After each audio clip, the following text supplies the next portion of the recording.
page that we just created a couple weeks ago. It's called Falls Area Community TV Bells Falls Area Sports page.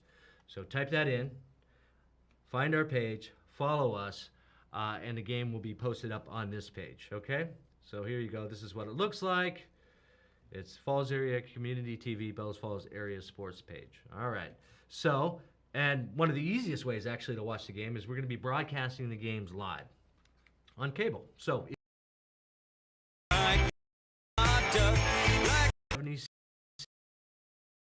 and you'll be able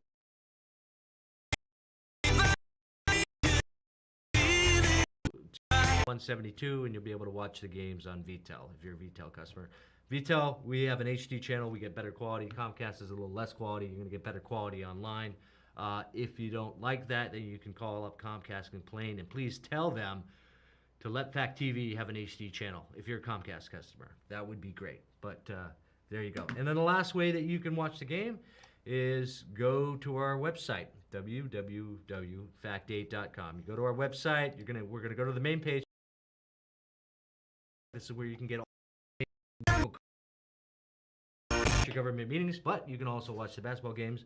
You're gonna want to. Here's your main page. You're gonna go up to menu right here. I'm gonna click on menu, and then you're gonna scroll down. Fact TV Live right here. There it is. Click on Fact TV Live. Bam, right here. Live meetings and events. So one of the events would be the basketball games. And here you go. Wait 30 seconds for the player to load. It's gonna take a few seconds, and bam, you're able to watch the basketball games. So there you go. That's how you're gonna be able to watch the basketball games. Again, please. If you're a Facebook user, please like our page, Falls Area Community TV, Bells Falls Area Sports. Go to that page, like that. The games will be on that page at all times, okay? All right, so moving on. All right, so obviously the Rockingham Annual Town Meeting is coming up. We do have some information to present on that, so here we go. There will be an informational meeting, because I think a lot of the budgetary items are going to be voted Australian ballot. So they have an informational meeting on the budget at 7 p.m. on Thursday, February 18th at the Bells Falls Opera House. We'll be broadcasting that live via Zoom for you folks. I mean, not via Zoom, but via Facebook and all of our platforms. That's where you're going to be able to get information on the budget and so on and so forth.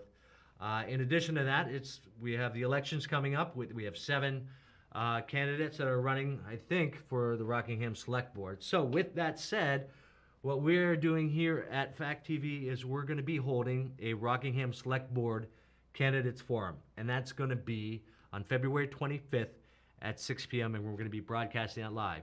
Again, you can watch that on our cable channel, our government channel, which is different. Our government channel, if you're a Comcast customer, you just grab your remote and go to channel 1086. 1086. Remember, 1086, Fact TV government channel, or if you're a VTEL customer, channel 173.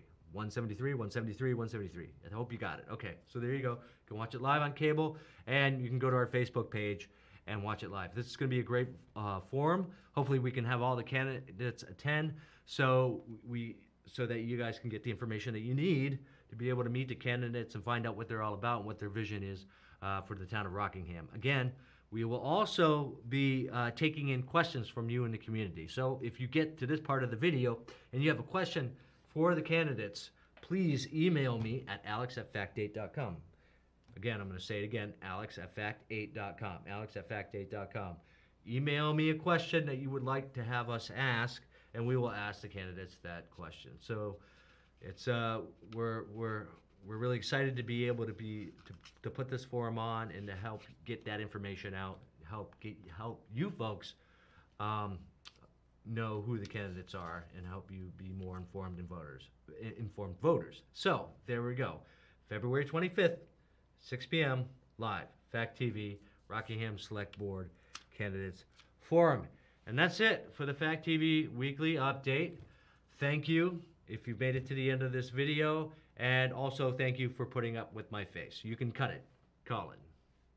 You can watch Fact TV on our YouTube channel at Falls Area Community TV, Twitter at Fact8TV, and Facebook by typing in Falls Area Community TV and like our page. Fact TV, free speech protected.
You can watch us on YouTube at Falls Area Community Government, or Twitter at FactTV8, or Facebook by typing in Falls Area Community TV. Fact TV Government Channel, keeping government honest.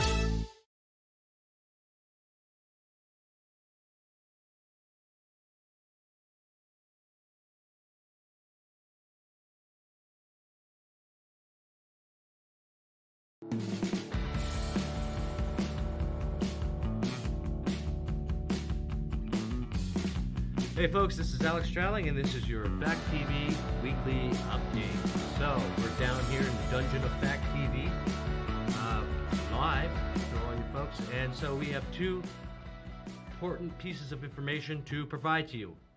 How to watch the Bellows Falls Union High School basketball games, and we'll be broadcasting live a Rockingham Select Board Candidates Forum coming up on February 25th. All right, so first let's get started with how you can watch the Bellows Falls Union High School basketball game. We're really happy to be partnering with the Bellows Falls Union High School and to be able to cover both the JV and varsity boys and girls basketball game. So, with that said, this is how you'll be able to watch the basketball game. So, if you're watching this video on YouTube already, you obviously know where we are. You're obviously following our Fact TV page. So, the games will be posted on our Fact TV page.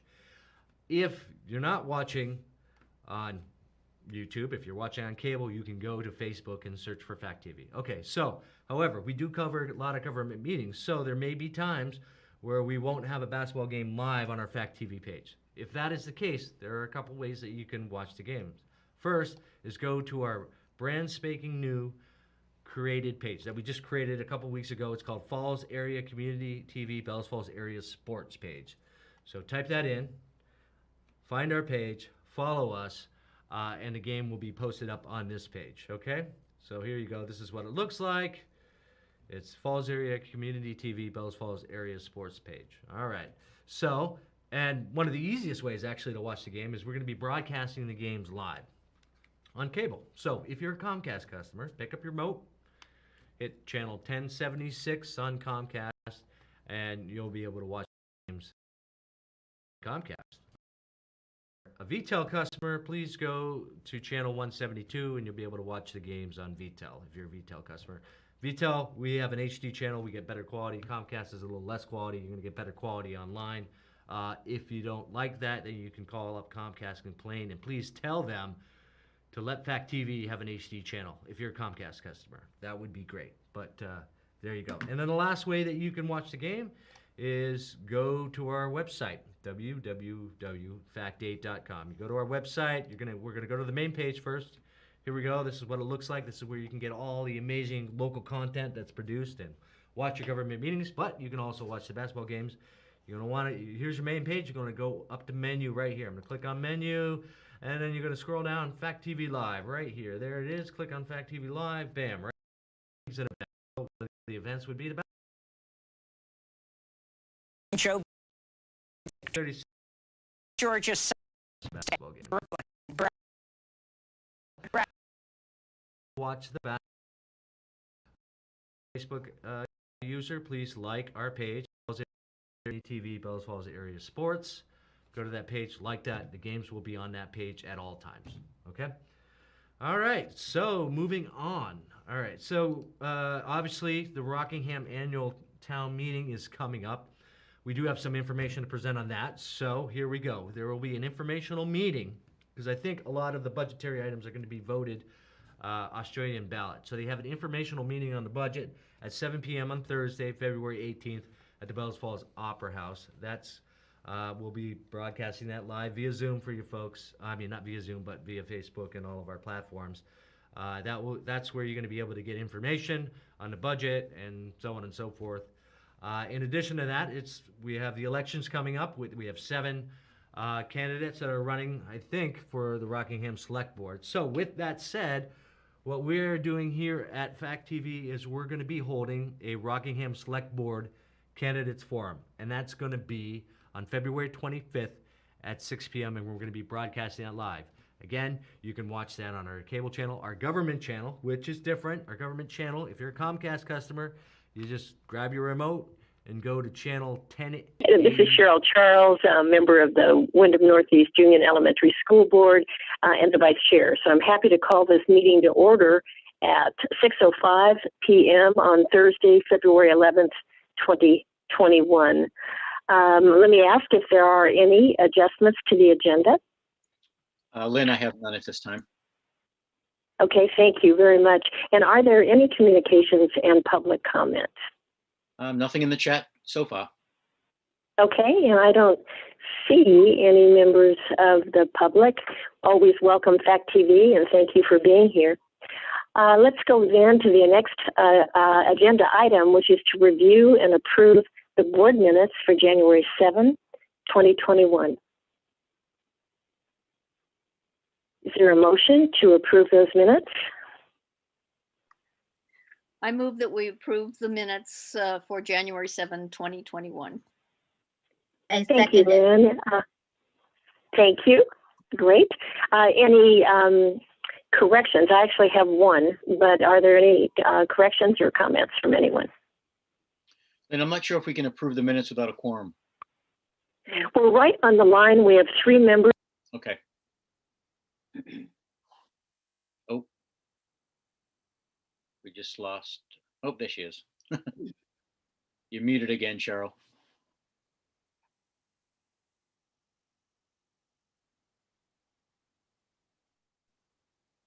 That happens, just as an aside, my internet is so unstable that when I get thrown off, then it automatically mutes me when I come back. My phone stays stable, which is why I use it to be in the meetings. At any rate, we're able to conduct business with 3 out of 6 voting members here, even though it's our preference typically to have 4 at minimum. With respect to the minutes, I think I would just make one correction, and that is the spelling of the name of the election official for the state of Vermont, the Agency of Education. That's Will Senning, Senning. So if Nicole could make that change to the minutes. I had no other corrections or suggestions. Are there any from anyone else? Okay, if not, let me do a quick roll call. Lynn, your vote, please. Yes. Okay, Melissa? Yes. Okay, and I'll go ahead and vote in the affirmative with that correction as noted. So with that, does it make sense? Are we ready to go into our principals' reports? Great to see you both, Liz and Helen. Thank you. You guys probably... It's great to see you. It's been a while. Right. We've been here, so it's great to see everybody. So as the typical Liz and Helen preference, we're doing this together because we do so many things that are in common, and I'll kick it off and then we'll bounce back and forth between the two of us. So we're going to actually be reporting out since we got back from the holiday vacation up until now, because that's been since the last time we saw you. So as you know, we had a remote week when we returned from the holiday break, and staff worked with previously developed remote learning schedules to keep the remote week of January 4th through the 8th to look very similar to the remote week after Thanksgiving break.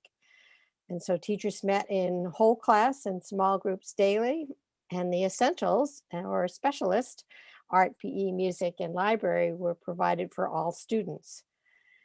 And from all accounts, it was a pretty successful week. They were able to apply much of the learning they had gotten from some of the PD that we had done. And so the learning continued.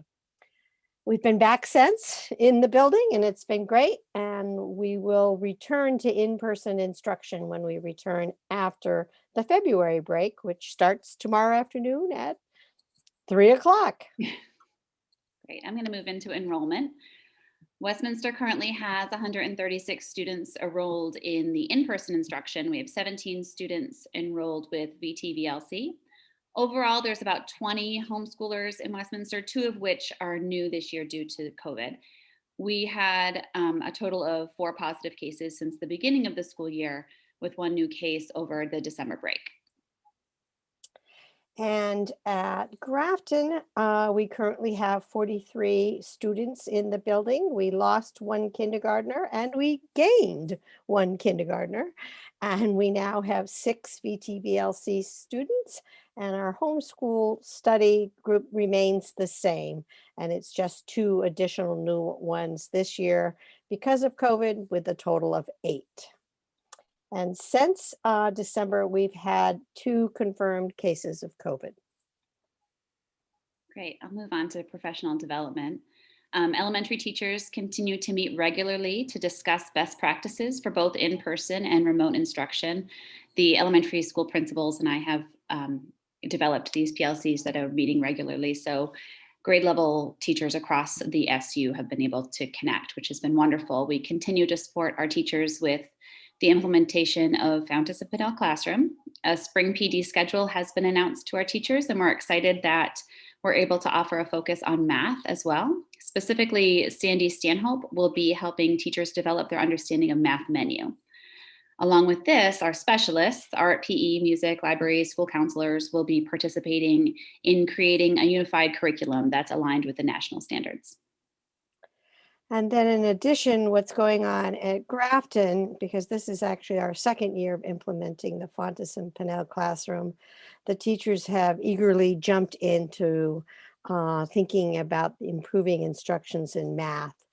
And because the state of Vermont is sponsoring for free some great workshops that are connected to the All Learners Network, and they provide really like snippets of PD for only 2 hours from 4 to 6. And they just offer a wide variety of best practices in teaching math. And we've been doing this as a team together, going to these workshops and really thinking more deeply about instruction in math. And like Helen referenced earlier, we are reporting out since the return from December break. So we welcomed all our students back on January 11th.